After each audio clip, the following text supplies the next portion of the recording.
ಆವಾಗ rising state, ಹೊಸ state, ಆಗಿನ ಕಾಲಕ್ಕೆ ದುಡ್ಡು ಇರಲಿಲ್ಲ, ಬರೀ 33 ಲಕ್ಷ ಅಲೋಕೇಶನ್ ಮಾಡ್ತಾರೆ.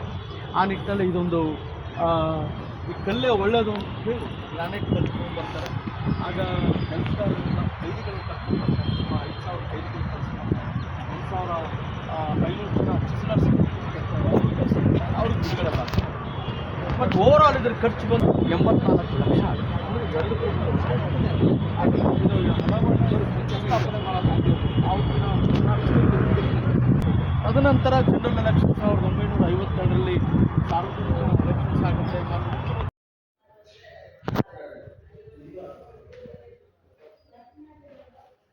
ನೋಡಿ ಎಷ್ಟು ಚೆನ್ನಾಗಿ ಕಾಣ್ತೀಯ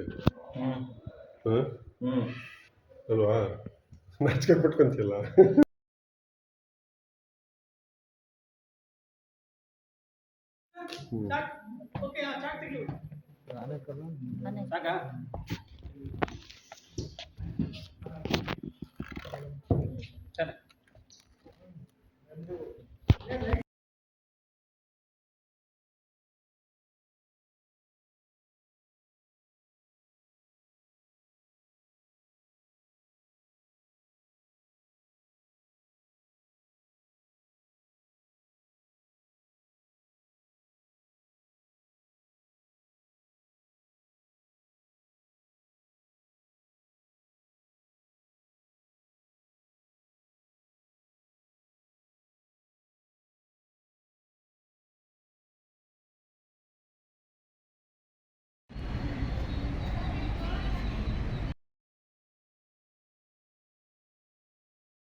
ನಮಸ್ಕಾರ. ಜನಮನ ವಾಹಿನಿಗೆ ನಾನು ತುಂಬ ಹೃದಯದಿಂದ ಅಭಿನಂದನೆ ಸಲ್ಲಿಸ್ತಾ ಇದ್ದೀನಿ. ಯಾಕೆ ಅಂತಂದರೆ ನಿನ್ನೆ ಇಡೀ ದಿವಸ ನಮ್ಮ 1988ನೇ SSLC ಬ್ಯಾಚ್ನ ನಮ್ಮ ಬಾಗ್ಲೂರು ಸರ್ಕಾರಿ ಪ್ರೌಢಶಾಲೆಯ ವಿದ್ಯಾರ್ಥಿಗಳು ಸುಮಾರು 40ಕ್ಕೂ ಹೆಚ್ಚು ಜನ ಇವತ್ತು ಆಗಮಿಸಿದರು. ದೂರದರ್ಶನ ಚಂದನ ವಾಹಿನಿಯ ಸಿನಿ ಕ್ವಿಜ್ ಕಾರ್ಯಕ್ರಮದಲ್ಲಿ ನಾವು ಸುಮಾರು 9 ತಂಡಗಳು ನಾವು ಭಾಗವಹಿಸಿದ್ವಿ. ಸುಮಾರು 3 ಸಂಚಿಕೆ ನಮಗೋಸ್ಕರನೇ ಮೀಸಲಾಗಿತ್ತು. ಒಂದು 7-8 ಜನ ಕಾರಣಾಂತರಗಳಿಂದ ಬಂದಿರಲಿಲ್ಲ. ಉಳಿದಂಗೆಲ್ಲ ಸುಮಾರು 40 ಜನ ಇಲ್ಲಿ ಹಾಜರಾತಿ ಇತ್ತು. ಭಾಳ ದೊಡ್ಡ ಮಟ್ಟದ ಯಶಸ್ವಿ ಆಗಿದೆ. ನಮ್ಮದು ಒಂದು ಕನಸು ಏನು ಅಂತಾರೆ, ನಾವೆಲ್ಲ ಒಟ್ಟಿಗೆ ಸೇರಬೇಕು ಅನ್ನುವಂಥದ್ದು. ಈ ಒಂದು ಪ್ರಯತ್ನದಿಂದ ಸುಮಾರು 3 ವರ್ಷಗಳ ಸತತ ಪ್ರಯತ್ನದಿಂದ ಒಂದು ಹಂತಕ್ಕೆ ಅಂದರೆ ಸುಮಾರು ಒಂದು 50 ಜನ ರೀಕನೆಕ್ಟ್ ಆಗಿದ್ದೀರಿ. ನಾವು ಮತ್ತೆ ಒಟ್ಟಾಗಿ ಸೇರಿ ನಾವೆಲ್ಲ ಬೇರೆ ಗುರುವನ್ನೇ ಮಾಡಬೇಕು, ಬೇರೆ ಬೇರೆ ಚಟುವಟಿಕೆಗಳನ್ನು, ರಚನಾತ್ಮಕ ಕೆಲಸಗಳನ್ನು ಮಾಡಬೇಕು ಅನ್ನೋ ನಿಮ್ಮ ಚೈಲ್ಡ್ಹುಡ್ ನೆನಪುಗಳೆಲ್ಲ ಇದೆಲ್ಲ ನಾವು ಮಾಡ್ತಾ ಇದ್ದೀವಿ.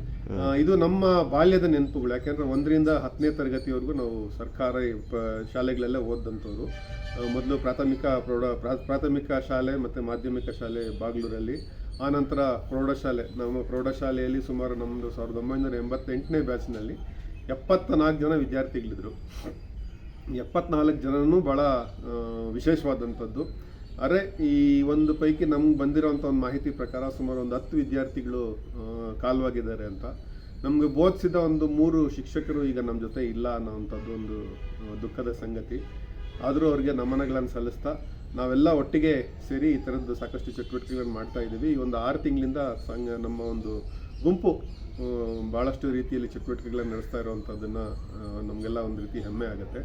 ನಿನ್ನೆ ದೂರದರ್ಶನ ಚಂದನ ವಾಹಿನಿಯ ಸಿನಿ ಕ್ವಿಝಲ್ಲಿ ಗುರುವಂದನೆ ಸಲ್ಲಿಸಬೇಕು ಅನ್ನೋದಕ್ಕೋಸ್ಕರನೇ ಬಹಳ ವಿಶೇಷವಾದ ವಿನೂತನವಾದ ಸಿನಿ ಕ್ವಿಝ್ ಕಾರ್ಯಕ್ರಮ ಅತ್ಯಂತ ಯಶಸ್ವಿಯಾಗಿ ನಡೀತು. ಆ ಕಾರ್ಯಕ್ರಮದಲ್ಲಿ ಸುಮಾರು 40 ವಿದ್ಯಾರ್ಥಿಗಳಿಗಾಗಲೇ ನಾನು ಹೇಳ್ದಂಗೆ ಭಾಗವಹಿಸಿದ್ರು. ತುಂಬ ಎಲ್ಲರೂ ಸಂತೋಷಪಟ್ಟು ಬಹಳ ಒಂದು ರೀತಿ ಈ ಕಾರ್ಯಕ್ರಮ ಯಶಸ್ಸಿಗೆ ಅವರೆಲ್ಲರೂ ಕೂಡ ಸಹಕರಿಸಿದ್ದಾರೆ. ಅವ್ರಿಗೆಲ್ಲರಿಗೂ ಧನ್ಯವಾದಗಳನ್ನು ಹೇಳ್ತಾ ಇದ್ದೀನಿ. ಆನಂತರ ಅಲ್ಲೇ ಒಂದು ನಾವು ಊಟ ಮಾಡಿ ದೂರದರ್ಶನ ಆವರಣದಲ್ಲಿ ನಾವೊಂದು ಫೋಟೋ ಅಂದರೆ ನಮ್ಮ ಇಡೀ ತಂಡದ ಒಂದು ಗುಂಪಿನ ಒಂದು ಛಾಯಾಚಿತ್ರ ತೆಗೆಸ್ಕೊಳ್ಳೋಂಥ ವ್ಯವಸ್ಥೆ ಮಾಡಿಕೊಂಡು ಆ ನಂತರ ನಾವು ವಿಧಾನಸೌಧಕ್ಕೆ ಆಗಮಿಸಿದ್ರಿ. ವಿಧಾನಸೌಧದಲ್ಲಿ ನಮ್ಮ ಗ್ರ್ಯಾಂಡ್ ಸ್ಟೆಪ್ ಮೇಲೆ ಕೂತು ಅಲ್ಲೂ ಕೂಡ ಛಾಯಾಚಿತ್ರಗಳನ್ನು ತೆಗೆಸ್ಕೊಂಡು ನಮ್ಮ ಅಂತಾರಾಷ್ಟ್ರೀಯ ಖ್ಯಾತಿಯ ಜ್ಞಾನಶೇಖರ್ ಅವರು ನಮ್ಮ ಒಂದು ವಿಧಾನಸೌಧ, ಅದರ ಮಹತ್ವ, ಅದರ ಹಿನ್ನೆಲೆ, ಅದರ ವೈಶಿಷ್ಟ್ಯ, ಅದರ ವೈಭವ, ಅದರ ಒಂದು ಶಕ್ತಿ, ಅದರ ಮಹತ್ವ, ಇದೆಲ್ಲದನ್ನು ಕೂಡ ಅವರು ಭಾಳ ವಿಶೇಷವಾಗಿ ನಮ್ಮೆಲ್ಲರಿಗೂ ಕೂಡ ಮನವರಿಕೆ ಮಾಡಿಕೊಟ್ರು.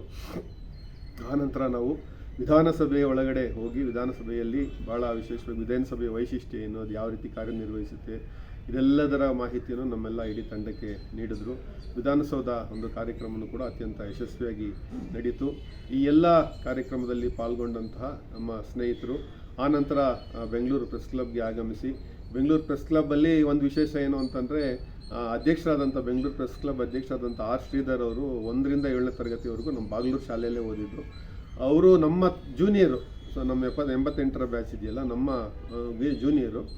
ಅವರು ಕೂಡ ಬಂದು ಶ್ರೀಧರು ಎಲ್ಲರ ಜೊತೆ ಒಡನಾಡಿ ಅವರೆಲ್ಲರ ಜೊತೆ ಮಾತಾಡಿ ಹಳೆ ನೆನಪುಗಳನ್ನು ಮೆಲುಕಾಕೊಂಡು ಇದೇ ರೀತಿ ಸಂಪರ್ಕದಲ್ಲಿರೋಣ ಅಂತ ಹೇಳಿರೋದು ಕೂಡ ನಮಗೆಲ್ಲ ಒಂದು ಹೆಮ್ಮೆ ತರುವಂಥ ವಿಚಾರ. ಆ ನಂತರ ಎಲ್ಲರೂ ಅವರವರ ಊರುಗಳಿಗೆ ಹೋಗಿದ್ದಾರೆ. ಇದು ಬಹಳ ವಿಶೇಷವಾದ, ವಿನೂತನವಾದ, ಸ್ಮರಣೀಯ, ಸದಾ ನೆನಪಲ್ಲಿರುವಂತಹ ಒಂದು ವೈಶಿಷ್ಟ್ಯಪೂರ್ಣ ಒಂದು ದಿನದ ಪ್ರವಾಸ, ಒಂದು ದಿನದ ಕಾರ್ಯಚಟುವಟಿಕೆಗಳು ಅಂತ ಹೇಳೋದಕ್ಕೆ ನನಗೆ ಹೆಮ್ಮೆ ಆಗುತ್ತೆ. ಧನ್ಯವಾದಗಳು.